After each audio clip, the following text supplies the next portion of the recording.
Let's welcome Joshua Mohr.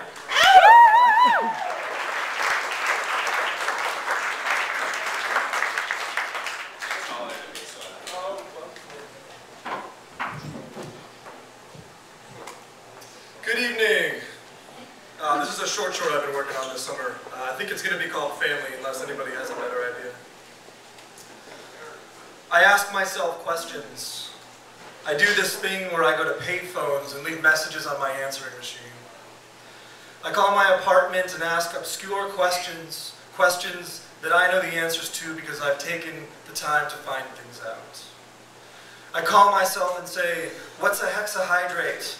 What are teals? What's a taurocolic acid?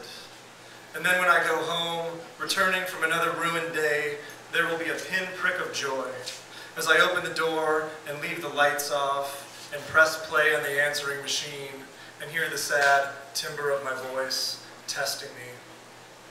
I'll stand there in the dark and say, it's a chemical compound with 6 molecules of water.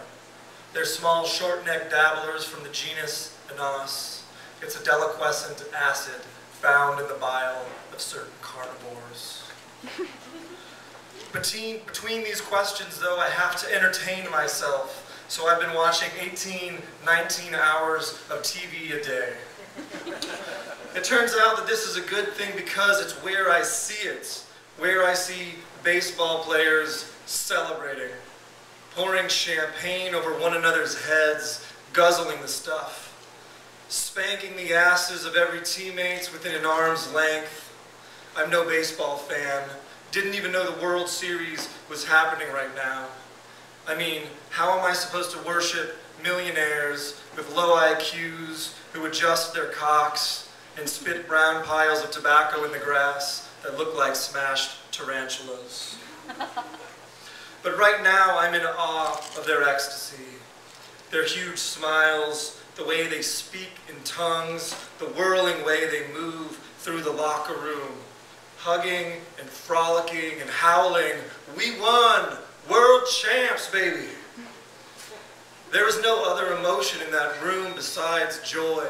The aching problems that exist in these men's lives are temporarily asphyxiated. The steroids and drug addictions and infidelities and depression and the nights they beat their wives while wearing championship rings.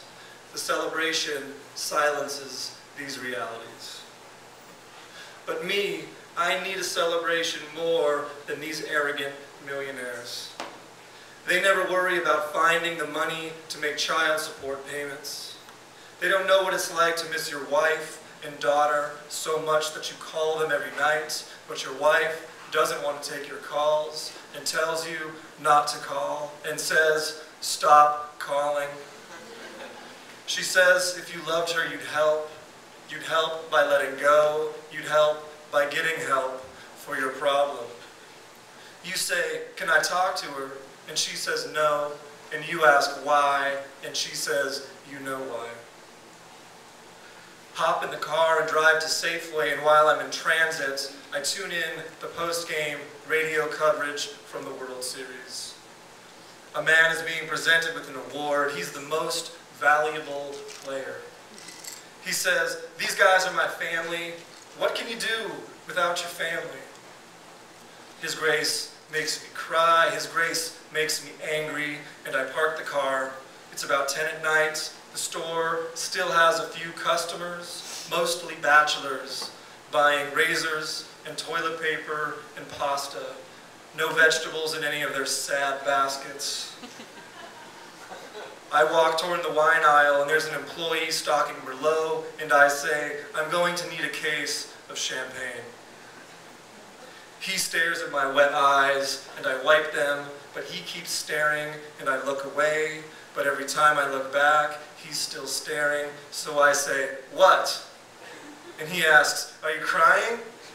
And I say, "Whales cry, man. Do you have a problem with whales?"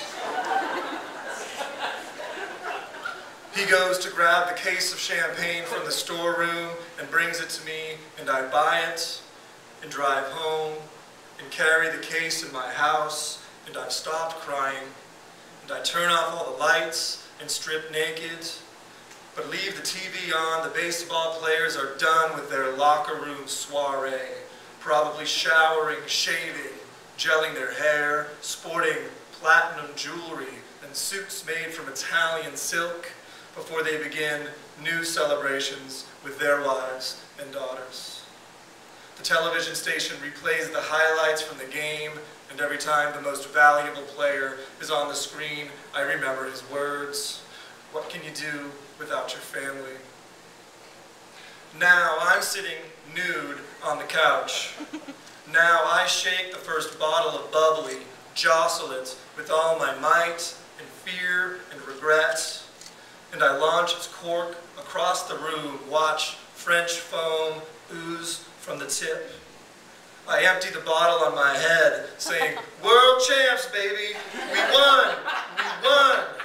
And then I pop the next cork and pour the next bottle on my head, and I say, "We did it!" And then the next cork and the next bottle, and I say, "We're champions!" And then the next, and I say, "We're family." And I won't stop until I've drained every last one of them. Thank you for your hospitality.